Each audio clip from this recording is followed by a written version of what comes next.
नबी पाक सल्लल्लाहु अलैहि वसल्लम के स्ट्रेटजीज़ को देखें तो उनको फॉलो करते हुए जो खुलफाए राशिदीन हैं उनके अदवार में क्या तब्दीलियाँ हमें दिखाई देती हैं? क्या वही पॉलिसीज़ और स्ट्रेटजीज़ चारों अदवार में हमें देखने को मिली? बिस्मिल्लाहिर्रहमानिर्रहीम। सबसे पहले तो आपका शुक्रिया कि आपने यहाँ इन्वाइट किया। बुनियादी तौर पर अभी हमारे मोहतरम डॉक्टर तारिक शरीफ साहब जिक्र कर रहे थे कि हुज़ूर सल्लल्लाहु अलैहि वसल्लम की ज़िंदगी सिर्फ़ एक शख्सियत की ज़िंदगी नहीं है, वो एक आप समझें कि आपकी ज़ात के अंदर पूरा एक कबीला भी है, कुंबा भी है, पूरी एक इंसानियत आपकी ज़िंदगी के अंदर बसती है। और हकीकत यह है कि रसूलुल्लाह सल्लल्लाहु अलैहि वसल्लम के हवाले से जब हम सीरत का लफ्ज़ बोलते हैं तो उमूमन हम इसको बड़े महदूद पैराए में लेते हैं। हम समझते हैं कि शायद हमने एक आपकी ज़िंदगी के चंद वाक़यात डिस्कस करने हैं। हकीकत यह है कि आपकी ज़िंदगी के हर पहलू को अगर हम डिस्कस करना शुरू करें और फिर उसकी रोशनी में अगर हम अपनी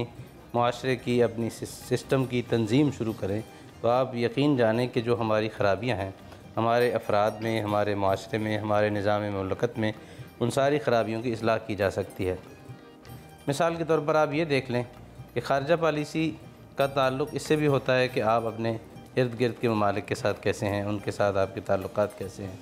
ख़ारजा पॉलिसी का ताल्लुक़ मईशत के साथ भी होता है। ख़ारजा पॉलिसी का ताल्लुक़ आपके अंदरूनी इस्तेहकाम के साथ भी होता है। ख़ारजा पॉलिसी का ताल्लुक़ आपके अस्करी और जो एक असलहे का एक तवाज़ुन है दुनिया के अंदर जो कायम होता है उसके साथ भी होता है। और रसूलुल्लाह सल्लल्लाहु अलैहि वसल्लम ने ही इस चीज़ को इस एतबार से, इस अंदाज़ के साथ मुनज़्ज़म किया है कि अगर हम इसको सही तरीके से देखना शुरू करें तो हमें अपने मसाइल का हल इसी के अंदर दिखाई देगा, बाहर कहीं हमें जाने की ज़रूरत ही नहीं पड़ेगी। इसकी मैं एक दो मिसालें देता हूँ कि हुज़ूर पाक सल्लल्लाहु अलैहि वसल्लम का अगरचे बज़ाहिर ये समझा जाता है कि आपने रियासत मदीना मुनव्वरा में जाकर कायम की और हकीकत भी ऐसा ही है, लेकिन आप अलैहिस्सलातु वस्सलाम की ख़ारजा पॉलिसी का ज़िक्र या उसकी कामयाबियों का तनासुब हमें मक्की ज़िंदगी में भी दिखाई दे सकता है। जी, कि आपको सबसे पहला इंटरेक्शन जो इंटरनेशनल दुनिया के साथ करना पड़ा वो हिजरत हबशा की सूरत में था। हबशा के लोग मक्का से बाहर रहते थे, अरब से बाहर रहते थे, अफ्रीका में रहते थे। सहाबा किराम को अपना वतन छोड़ के हबशा की तरफ जाना पड़ा और उसके लिए बड़ी एक अजीब खूबसूरत बात हमें नज़र आती है कि रसूलुल्लाह सल्लल्लाहु अलैहि वसल्लम ने इस मौके पर जिस शख्सियत को दरमियान में सफारतकारी के लिए इस्तेमाल किया वो अमर बिन उमैया ज़मरी हैं। दिलचस्प बात ये थी कि वो ख़ुद उस वक्त मुसलमान नहीं थे। आपने अपने पर्सनल ताल्लुक़ की बुनियाद पर उनसे ज़िक्र किया कि हमारे कुछ साथी वहाँ जा रहे हैं तो आप उनके लिए हिफाजत का, उनके लिए सिक्योरिटी का, उनके लिए रिहाइश का अगर बंदोबस्त हो जाए। तो ये सब हज़रात वहाँ पहुँचे और कुरैश के शदीद तर दबाव के बावजूद नजाशी ने सहाबा किराम को न सिर्फ ये कि सिक्योरिटी दी, उनको तहफ़्फ़ुज़ दिया, उनको वहाँ रहने के लिए मकाम मुहैया किया और सब कुछ बर्दाश्त करने के साथ साथ उसने इन हज़रात को इतना रखा कि आखिरकार वो ख़ुद इनके रंग में रंगा गया और उसको ख़ुद इस्लाम कबूल करना पड़ा। और रसूलुल्लाह सल्लल्लाहु अलैहि वसल्लम ने उसके इंतकाल पर उसका गायबाना नमाज जनाजा मदीना मुनव्वरा में पढ़ाया। ये रसूलुल्लाह सल्लल्लाहु अलैहि वसल्लम की ख़ारजा पॉलिसी के बहुत सारे उसूल आपको इस एक मुख्तसर वाक़े के अंदर ही मिलते हैं कि आप अलैहिस्सलातु वस्सलाम बैनुल-अक़वामी दुनिया से इंटरेक्ट करने में हिचकिचाते नहीं थे। आप बैनुल-अक़वामी दुनिया से क्या उन लोगों से भी इंटरेक्शन करने में हिचकिचाते नहीं थे जो आपके मज़हब के मुखालिफ थे, आपकी कौम से बाहर थे, आपकी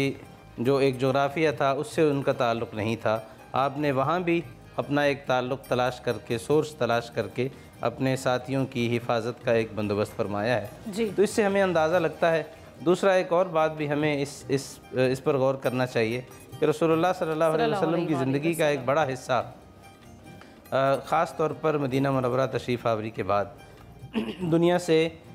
मेल जोल में उनके साथ ताल्लुकात कायम करने में गुज़रा है और आपने उसको जिस अंदाज़ के साथ निभाया है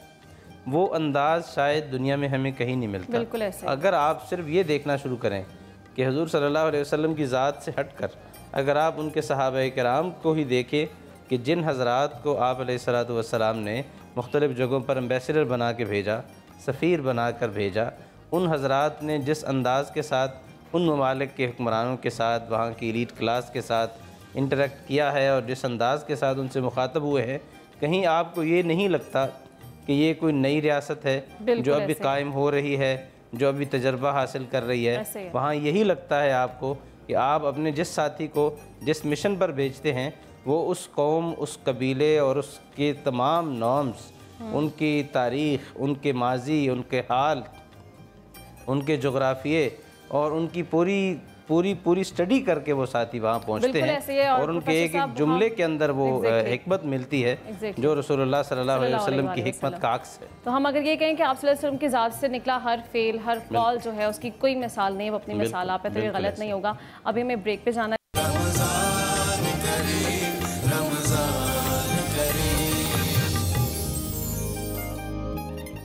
ویلکم بیک ناظرین۔ بریک پہ جانے سے پہلے اویس صاحب سے بہت اچھا کلام ہم نے سنا، ماشاءاللہ سبحان اللہ، بہت اچھا آپ نے کلام پڑھا۔ ناظرین موضوع کی طرف ایک بار پھر آتے ہیں اور گفتگو کا سلسلہ آگے کنٹینیو کرتے ہیں۔ ڈاکٹر صاحب، کسی بھی کامیاب ریاست کے لیے خارجہ پالیسی اور داخلہ پالیسی دونوں میں توازن برقرار رکھنا بہت ضروری ہے۔ تو رسول اکرم صلی اللہ علیہ وآلہ وسلم کی تعلیمات کو اگر دیکھا جائے تو انہوں نے دونوں چیزوں میں توازن برقرار کیسے رکھا اور کیا پیغام؟ بسم ربی محمد کریم علیہ السلام۔ آپ نے بہت کلیدی نقطے کی طرف اشارہ کیا۔ آپ دیکھیں جب سرکار دو عالم صلی اللہ علیہ وسلم مدینہ تشریف لاتے ہیں تو سب سے پہلے مدینہ میں داخل ہونے سے پہلے قباء کے مقام پر قیام فرماتے ہیں اور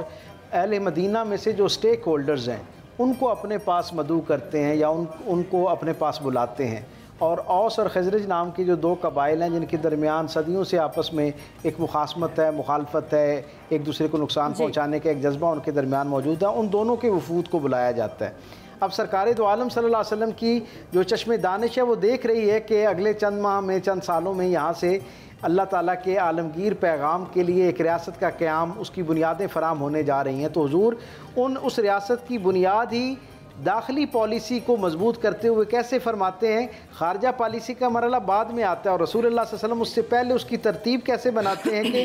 وہاں رہنے والی ساری کمیونٹیز کے نمائندگان کو اپنے پاس بلاتے ہیں اور انہیں ایک جسے کہتے ہیں نا کہ ایک مشترکات کے ایک پیکج کے اوپر آپس میں اکٹھا کرتے ہیں، ان کو جب ان کی ذہن سازی فرماتے ہیں اور جب ان سب کی طرف سے اعلان خیر ہو جاتا ہے تو سرکار ختمی مرتبہ صلی اللہ علیہ وسلم جو ہیں وہ مدینہ تشریف لے آتے ہیں۔ اور یہاں آج جدید دنیا کی جتنی کامیاب پالیسیز ہو سکتی ہیں داخلہ یا خارجہ کے ذیل میں، ان سب کا ایک کلیدی عنصر یہ ہوتا ہے کہ آپ کسی مملکت کے سربراہ کے طور پر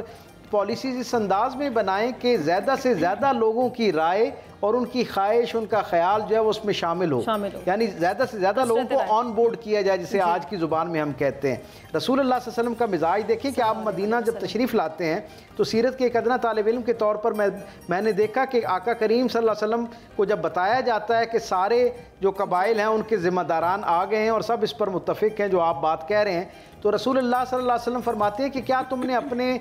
اپنے قبائل کے اہل دانش سے اس کو ڈسکس کیا یا نہیں کیا؟ تو انہوں نے کہا کہ ہمارے ہاں جو قبائل کے سربراہ ہوا کرتے ہیں وہی جو رائے قائم کر لیں وہی گویا سب کی رائے ہوتی ہے اور حتمی رائے ہوتی ہے۔ آج دنیا انفرادی درجے پہ ہر شخص کی رائے کو ووٹ کی شکل میں یا ریفرینڈم کی کیپیسٹی میں جو ہے وہ اون کر رہی ہے۔ رسول اللہ صلی اللہ علیہ وسلم نے اس وقت یہ فرمایا کہ جاؤ اور اپنے قبائل کے جو اہل دانش ہیں، جو صاحب فکر لوگ ہیں، دور اندیش لوگ ہیں، جہاں دیدہ شخصیات ہیں، جو صاحب بصیرت لوگ ہیں، ان سے اس معاہدے کی مندرجات کو ڈسکس کرو اور ان کی جب رائے آ جائے تو پھر میرے پاس آنا۔ وہ لوگ آتے ہیں اور وہ رائے بتائی جاتی ہے کہ اب کم و بیش سارے لوگ اس پر متفق ہو گئے۔ یہ داخلہ پالیسی کی بنیاد پر رہی ہے۔ آپ تصور کیجئے کہ داخلہ پالیسی ہی حقیقت میں کامیاب خارجہ پالیسی کی بنیاد ہوا کرتی ہے۔ اور رسول اللہ صلی اللہ علیہ وسلم کے یہاں کیا نظر آتا ہے؟ آپ جب مدینہ تشریف لاتے ہیں اور یہ خوشخبری آپ تک پہنچتی ہے کہ سارے جو قبائل ہیں اور ان کے سٹیک ہولڈرز کے ذمہ داران اور ان کے اہل دانش یعنی سردار بھی اور اہل دانش بھی اس بات پر متفق ہو گئے کہ یہ معاہدہ ہو جانا چاہیے، تو رسول اللہ صلی اللہ علیہ وسلم کیا فرماتے ہیں؟ حضور اپنے 4 اصحاب کو منتخب کرتے ہیں اور انہیں کہتے ہیں کہ کیا تم نے اپنے قبائل کے ساتھ وابستہ وہ جو کمزور قوتیں ہیں ان کے ساتھ اس کے نکات کو ڈسکس کیا یا نہیں کیا؟ اب عربوں کی پوری تاریخ میں بڑی ذمہ داری کے ساتھ میں یہ بات ایک سیرت کے طالب علم کے طور پہ رکھ رہا ہوں کہ اس سے پہلے عربوں کی پوری تاریخ میں کوئی ایک منظرنامہ ایسا نہیں کہ جس میں کسی شخصیت نے جو عامت الناس ہیں انہیں کسی معاہدے کے لیے آن بورڈ کیا ہو یا ان سے ان کی رائے طلب کی ہو یا ان کو معاہدہ کرنے سے پہلے اس کی جزیات بتانا پسند کی ہوں۔